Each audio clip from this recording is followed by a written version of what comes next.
This is Nick. This is Jack. It's Thursday, the new Friday, February 22nd, and today's pod is the best one yet. It's a TBOY. The top 3 pop business news stories you need to know today. Jack, first story for today's show. What do we got, man? For our first story, in the last month, Nvidia has passed Amazon, it's passed Google, and it's passed Meta. Nvidia is now the 3rd biggest company in America. So Jack and I jumped in T-Boy style to Nvidia's big earnings report. For our second story, American Airlines is increasing their checked bag fee for the first time in 6 years. But Jack and I think the solution is actually the opposite. Cancel the carryon. And our third and final story is Liquid Death. Liquid Death. The $1 billion water brand just pulled off the biggest ad innovation in years. Liquid Death just invented the tiny billboard. But Yetis, before we hit that wonderful mix of stories. Fantastic mix of stories. What are you doing? Why are you doing that voice? It's like a tiny billboard voice. That's a tiny billboard voice. I thought you just inhaled some helium. But Yetis, you know what you do if you drop your phone in the pool. You drop your phone in a cocktail in a tub. If you drop your phone in a toilet, what do you do, Jack? If your phone gets wet, you know what to do. You find some rice and you stick your phone in that rice. Brown rice, white rice, jasmine rice, any rice. Dip that phone in a big old bowl of basmati if that's all you got. Throw it in the risotto and forget about it for an hour. Because rice is absorbent, so it sucks out the moisture from the deepest little corners of your phone. Rice, it's like the CPR for a drowned iPhone. But here's the news. Stop doing that. Stop doing that. Yetis, get this. Apple just posted for the very first time that you should not stick your phone in rice under any circumstances. Apple officially debunked the rice for wet phone theory that we've all been following since we had phones. But here's the wildest part. In fact, Apple says that the rice particles will actually damage your phone. What? Why have we been using rice to solve the wet phone problem? Apparently, you put your phone in rice to help the phone. It's actually hurting the phone. So Nick and I gotta ask, where did this myth begin? Who told us that rice saves wet phones? We got curious. Who was the first human being to tip their phone into rice? Nick and I jumped in T-Boy style. It turns out this rice fable, yeah, it's a fable. It goes all the way back to 1946. The magazine Popular Photography wrote that you should put your camera in rice to keep it dry if it gets wet. So 78 years ago, it worked for cameras, but Apple says it doesn't work for phones today. The rice myth hath been busted. So if rice isn't the solution, what is the solution if your phone gets wet? You're supposed to go to Finland and bring your phone into a sauna, Jack? Well, Apple's official guidance is to tap it a few times against your hand to let the excess water come out of the port. And then Apple says you should wait. After 30 minutes, try plugging that phone back in. Leave the rice and a peel off, not in your iPhone. Keep that phone dry, Yetis. Let's hit our 3 stories. 15 years before this song, 2 boys from the Northeast met in the dorm. They had an idea that caused a cultural storm. It's the best one yet, but the best is the norm. Jack, Nick, that's it. I don't even think they need to practice. 50%, that's a fat tip. T-Boy City on your at list. If you know, you know, cause we ready to go. We can't wait no more, so just start the show. Start the show. For our first story, Nvidia has become the most exciting company of the year, and they just announced epic earnings. It reveals that Nvidia's computer chips are priced just like Hermès handbags are. Yetis, you want to know how Jack and I think about Nvidia? We think about Nvidia like it's the 4th Kardashian. Aren't there 5 Kardashians, though? I think those are generous, but we can round up on this, Jack.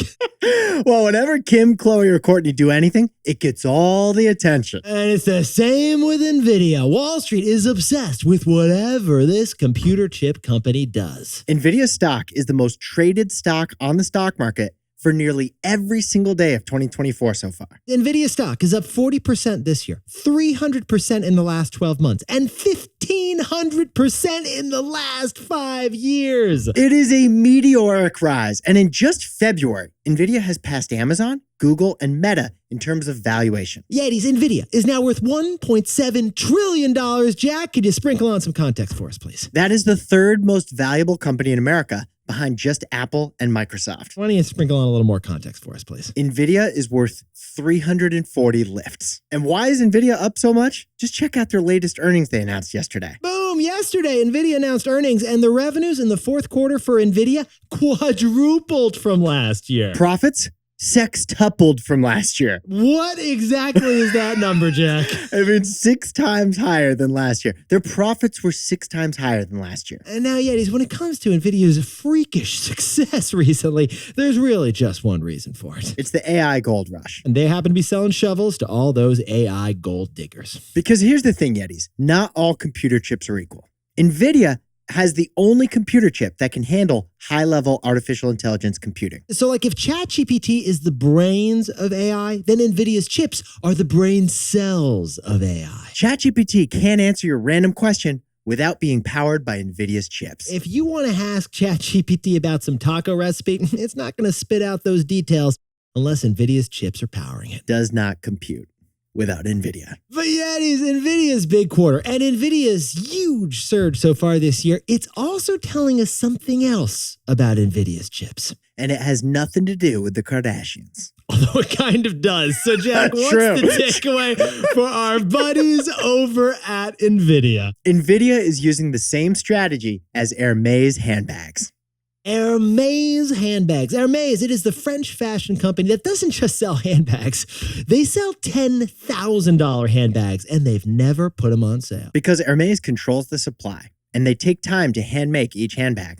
And all they ever do is increase the price of that handbag. Because Hermès knows that their handbags are a scarce resource, and they know that their clientele are the richest people on earth. Similarly, NVIDIA knows their AI chips are a scarce resource right now. And their clientele are the richest companies on earth. So NVIDIA has done exactly what Hermès has done with its rare artisan craft, reaching an extremely luxury audience. It's jacked up the price. The price for NVIDIA's AI chips are sky high right now. It's jacking that price up on Apple and Microsoft and Amazon and Google, who are willing to pay for those chips because they are super luxury buyers. And AI is all those tech companies can think about right now. So besties, NVIDIA sales nearly quintupled, not because they sold more computer chips, but because they sold those chips at a higher price. That's what we saw in NVIDIA's earnings. Its computer chips are priced just like Hermès handbags. For our second story, American Airlines just jacked up their fee for checked bags by 33%. But honestly, American Airlines made a mistake. They shouldn't be charging for checked bags. They should charge for carry-on bags. Let's talk about the fees, the late fee, the change fee, the fee, and the checked bag fee. They are all hated fees. Well, American Airlines just jacked up that last one. Yeah, it's now going to be $40 if you check a bag at the airport, $35 on American Airlines if you prepay to check a bag online. And as is always the case with airlines raising fees, when one airline raises a fee, all the other airlines do the same thing. They're like, me too. What are we expecting to see, Jack? We expect Delta, United, every airline except Southwest to gladly follow American Airlines' lead by raising their own checked bag fees as well. There's nothing CEOs like more than when a competitor raises prices so they can zuck that idea and raise prices too. In 2022, U.S. Airlines brought in a record $7 billion in checked bag fees, and that number's only going to go up now. But Yetis, here's what Jack and I found fascinating about this story. Ironically, raising checked bag fees makes more people want to carry on. It's a yin and a yang situation. It is a yin and a yang situation. That's a big reason why less than half of air travelers check luggage today. But people don't just carry on because of the fees of checked baggage. Right. Carrying on means you save time and you don't wait at baggage claim. And carrying on means there's no concerns that the airline is going to lose your luggage. And carrying on means you're going to read that book that you put in your carry-on, but you're probably not going to end up reading it even though you brought that book in your carry-on. But the abundance of carry-on luggage has caused a huge problem that we all face every time we take a plane. We're carrying on more than ever, so there's less room to carry on more than ever. The abundance of carry-on luggage has caused what economists call the tragedy of the commons. Tragedy of the commons, acting in our own self-interest. We have depleted the shared resource of overhead space that hath been so holy in the skies. I cannot remember the last flight I took when there was enough overhead space for all the suitcases. Can we have some volunteers to leave their luggage here? No, you can't have volunteers. No one wants to volunteer. Economists call this the tragedy of the commons. We call it Hunger Games of the sky, because passengers are fighting each other for that space. We all hate checking bags. I once saw Jack bite someone to avoid checking a bag to his final destination. You said you wouldn't tell anyone, Nick. Now, Yetis, Jack and I don't want to just talk about the problem of checked bags. We also want to talk about the solution. We've got a wild solution that you gotta hear. So, Jack, what's the takeaway for all our buddies heading to the airport? It's time to cancel the carry-on. Yetis, Ian Boggust is a writer over at The Atlantic, and he wrote an article called "The Carry-On Baggage Bubble is About to Pop." In that article, he observes how there's not enough space for carry-on luggage, and that causes huge stress for the passengers, huge stress for the crew, and big delays for everyone. Ironically, the airline industry incentivizes carry-ons, but carry-ons are what creates the most problems. It's time to stop the madness. We're waiting for an airline to forbid carry-on luggage. Now, besties, before you panic, envision the efficiency of an airport experience without carry-on. No more pain of lugging your bags through the terminal and down that aisle in the airplane. No more waiting in the aisle for 48 rows of passengers of grabbing their bags to deplane. And no more animal-like behavior of one passenger biting another to grab that 6 inches of bin space that's the last 6 inches left on the plane. The time lost waiting at baggage claim, it would be made up for by the time saved planing and deplaning. Besties, airline delays are the number one frustration of customers. Overhead luggage anxiety is the number 2 frustration of customers. So banning carry-on bags, that would solve one of them and alleviate the other. As much as we hate checking our suitcases, there's simply the more economically efficient way to do it. That's why it's time to cancel the carry-on. Let us know what you think, besties. We know this is a controversial idea. Hit us up at TBOY Pod. We got a poll going. We want to hear what you think. For our third and final story, this is a wild one. Liquid Death already revolutionized water. Now it's revolutionized advertising. Because Liquid Death just invented the tiniest billboard of all time. If you haven't had a Liquid Death, it's the only water that screams at you. To be clear, it's just water, but the can really screams at you. It tastes like water, but it looks like Metallica. Liquid Death is the most controversial water brand because it's the most ironic water brand. Most water brands, they sound like a spa. Dasani, Perrier, Aquafina. A Liquid Death, it is the opposite of a spa, isn't it, Jack? Liquid Death! They sell 19-ounce tall boy cans with a raging, dripping skull of like blood. But there's just water in there. It's not like some heavy IPA or an energy drink. It's like if Black Sabbath was controlling the taps in your house. That's what Liquid Death water is. Liquid Death is a marketing stunt, but it's a marketing stunt that sells. Get these numbers. Liquid Death's water has sold $300 million in revenues last year and is now worth $700 million. They've even hired bankers to prepare for an IPO. And again, it's just water inside that can, H2O. But Yetis, here's why Jack and I wanted to cover this story.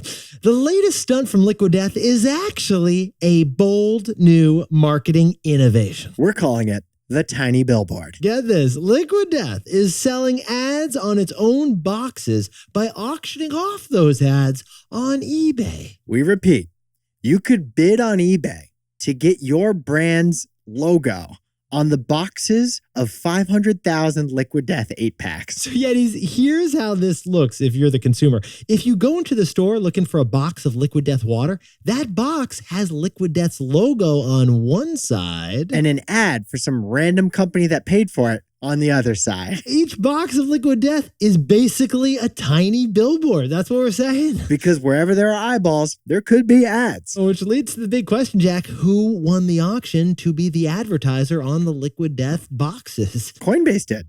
Coinbase paid $500,000 to win this very unique side of the box advertising opportunity. So like 500,000 packs of Liquid Death are going to have Liquid Death's branding on one side of the box, and they'll now have Coinbase's logo on the other. The way Nick and I see it, Liquid Death is double dipping here. Because Liquid Death is making money when you buy that box of water, and it makes money when it sells an ad on that box of water. They're actually triple dipping though, because this is such a creative idea.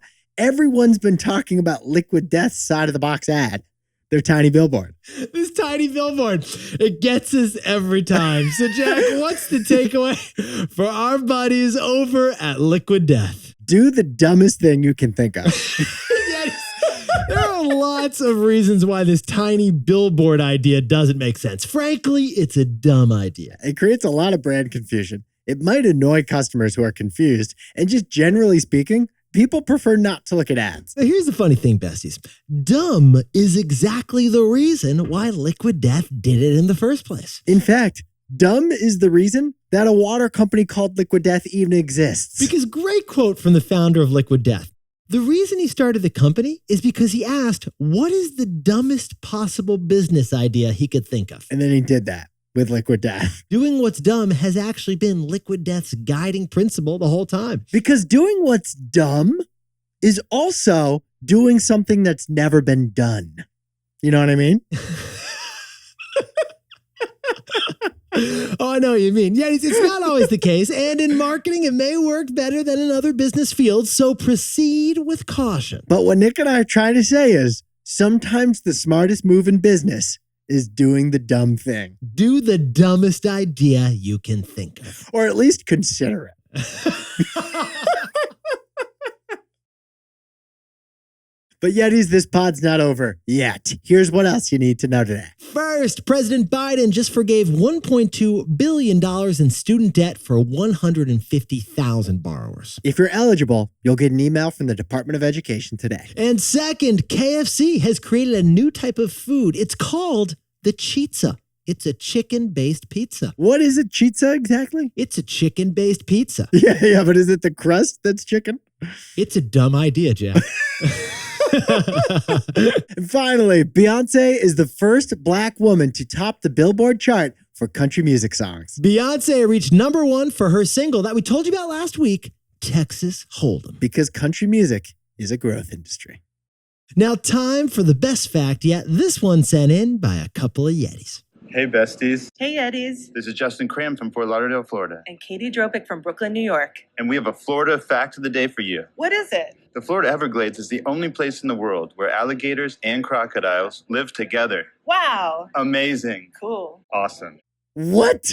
Two wonderful animals living in harmony in the swamps of Florida. That's fantastic, Jack. Who says they're living in harmony, Nick? That's a good point. But also, which one's the apex predator? Or do they kind of like stay off each other's turf? I think it's like a co-CEO kind of thing like Google used to have or Netflix.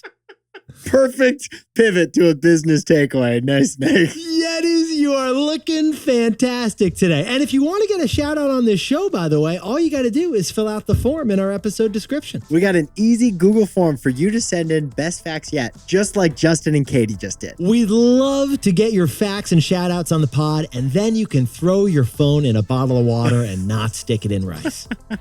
Don't stick it in rice. That would be a dumb idea. But not a dumb idea that you should do. Now Jack's processing if that should be a good idea because it's a dumb idea. At least consider it. At least consider the dumb idea. Jack and I will see you tomorrow.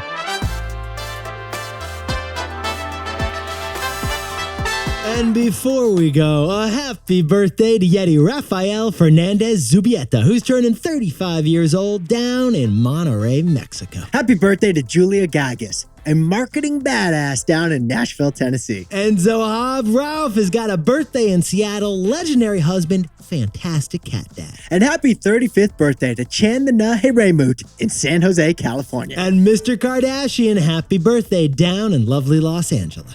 Happy birthday to the dad of all 5 Kardashians. And Lauren Hyde is getting a TBOY shout out for her birthday down in Albuquerque, New Mexico. Celebrate the wins, Lauren. Happy birthday to Dinga Punal, who's going on an olive oil tour for her big birthday. And a happy birthday to little Alexandra Tunney over in Greenwich, Connecticut. And happy birthday to Kyson Sanchez, who's turning 8 down in Los Angeles. He's playing some Roblox and then he's heading to school. Not a bad birthday. And to anyone else celebrating something today, make it a T-boy. Celebrate the wins. This is Jack. I own stock of Amazon, Netflix, and Roblox. And Nick and I both own stock of Apple. Dude, that was really funny. Jack bit someone. I love how you amped up. Like my comment that I would to I did. You did. I think I saw it. Anyone else see that?